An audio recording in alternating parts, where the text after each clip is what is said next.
Oh man. Nice. Jesus.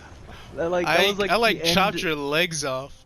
the end of the God. radius, the end of the range. I mean, got me. Oh man. Want to do one more? Want to do one more?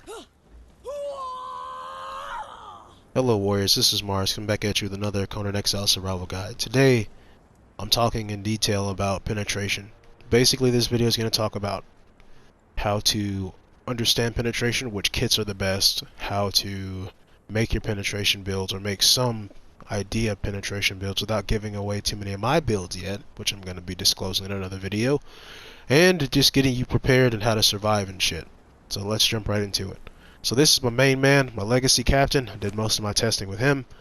I guess I should talk in detail about penetration while I'm doing this. So the way penetration has been working, it's additive, which means, let's say you have a dragon bone bow with a master kit on it. The 30% is going to add to this, but there is a level of diminishing returns.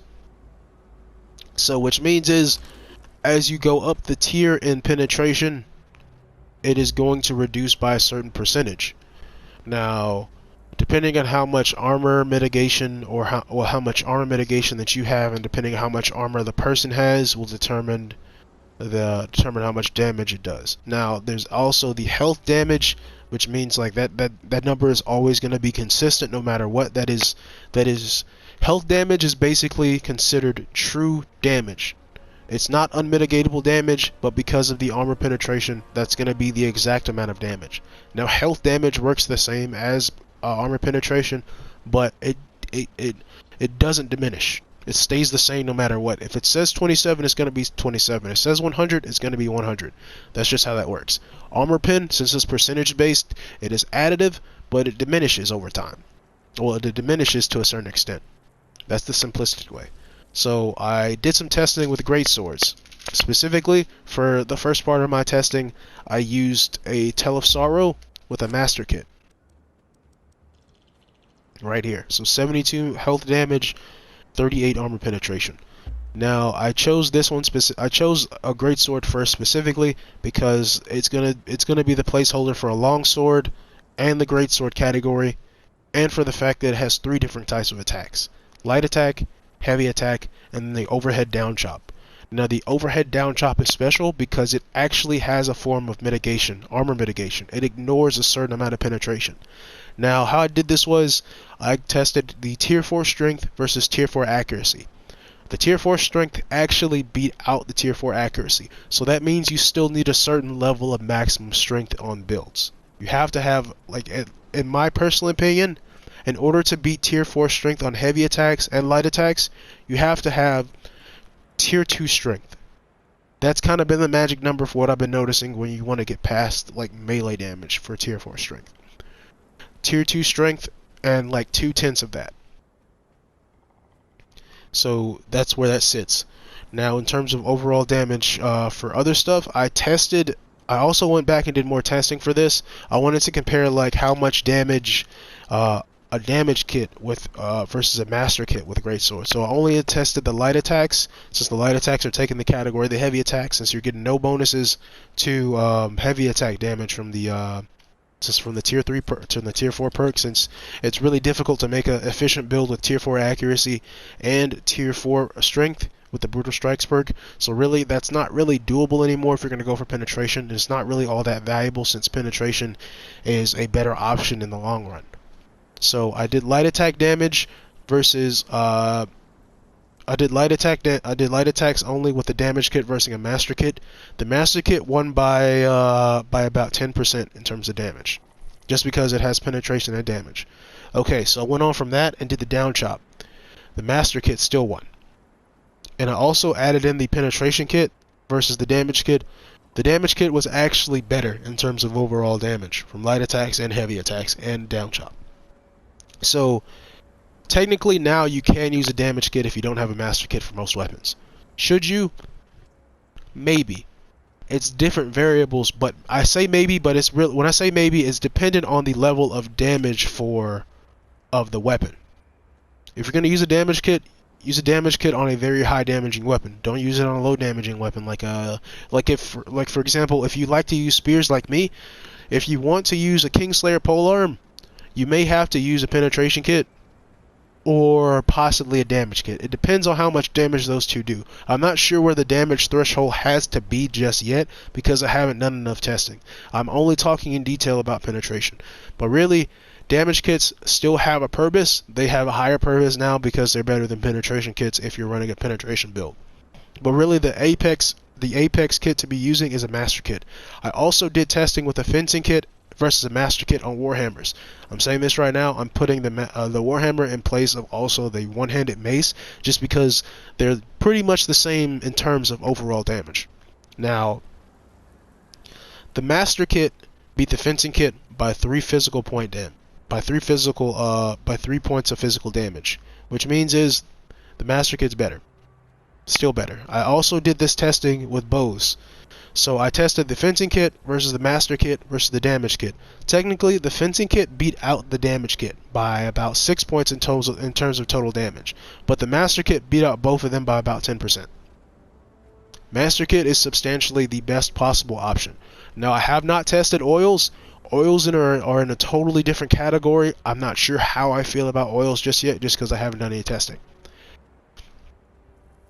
So that's pretty much the data that I've accumulated. Now, let's talk about gear and utility. Really, it's really easy to have an accuracy build now.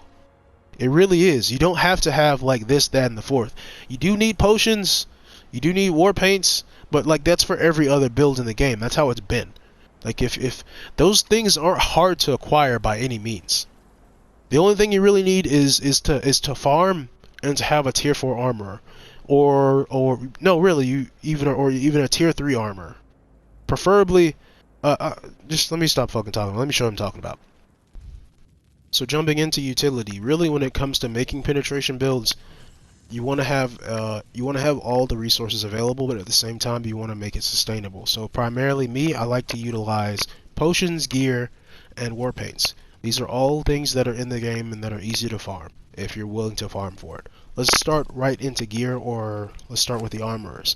So let's talk about the armor in detail. For most sets of, for most accuracy builds, you're going to be running what is most consistent. If you want to run an accuracy build in the cold, you have to have a tier 3 Hyboria armor or a tier 4 Hyboria armor.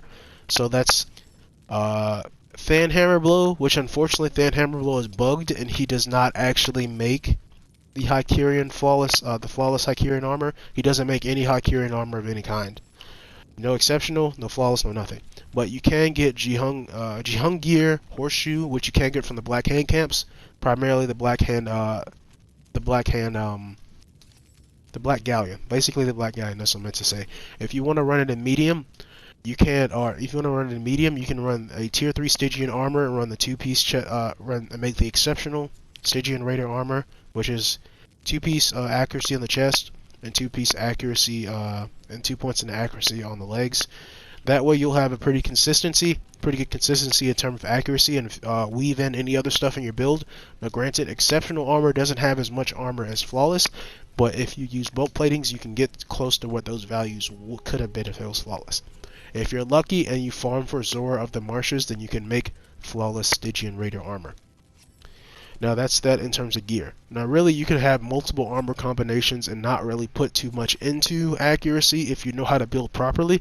Honestly, what I would suggest more than anything is completing the Jumbled dungeon in terms of potions, because the Hunter's Eye potion pushes your accuracy from, instead of 3 to 5, because you could use a standard accuracy potion, which will give you additional 3 points here, as you see on the screen. Whereas you can use a hunter's potion and gives you 5, so that'll help you out. Now the Jumbled dungeon is kind of a challenge if you do it solo. You can do that dungeon solo with a good thrall, but it's not impossible. You can do that sort of content. It's time consuming, yes, but if you're working towards like making good builds, after you get done with that and you farm for zeal, you can get hunter's potions really quickly. So I advise going for hunter's potions, because really that's going to save you points in the long run for accuracy, and those points can go somewhere else, like vitality or agility, encumbrance or strength. It's really dependent on what you want to do. War paints, for me specifically, I prefer to use vitality war paint, since like for this patch and the penetration patch or any of the other patches, or the previous patch, I mean, you really want to build up how tanky you really can be in one category or another. What that means is, I would advise that if you're using heavy armor, you really don't have to go beyond tier 3 vitality. You can do tier 3 vitality. Would I do tier 3 vitality? Maybe, depending on the build. But preferably, I go tier 4. And I'm working on a tier 5 build. Tier 5 build is probably like one of the stronger setups, because you can pretty much heal through most of the damage pretty rapidly, depending on the type of food and depending on the type of depending on your level of health. So that's what I suggest, just because, like, honestly, you kind of want both. You want both tankiness and you want a lot of health, because if you can, it'll prevent you from dying in like raid situations or dying to thralls. Since penetration is such a powerful effect now, you really want to do that. I dealt with it last time. So content going forward, I really haven't been playing Conan as often, but I have been doing a lot of testing, and I don't want to mislead anyone.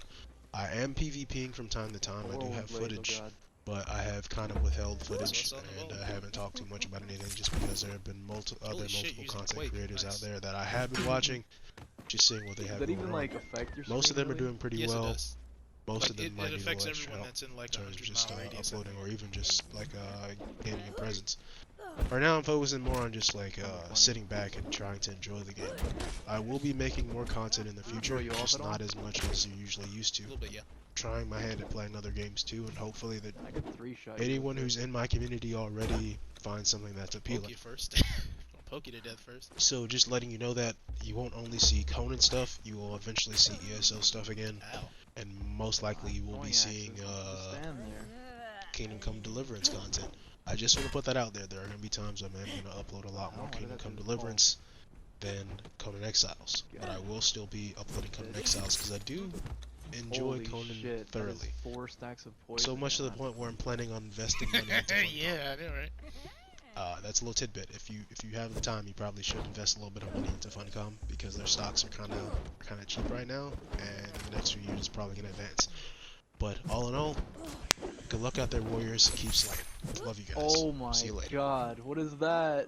You gotta be deceptive with it. Is You gotta know how to use it. You gotta know how to rock it. Get sniped. Oh shit, Yes. snake! Get a snake! Yes! Oh my god. Snake! Oh my god, I'm not even gonna kill you, snake. Let's go!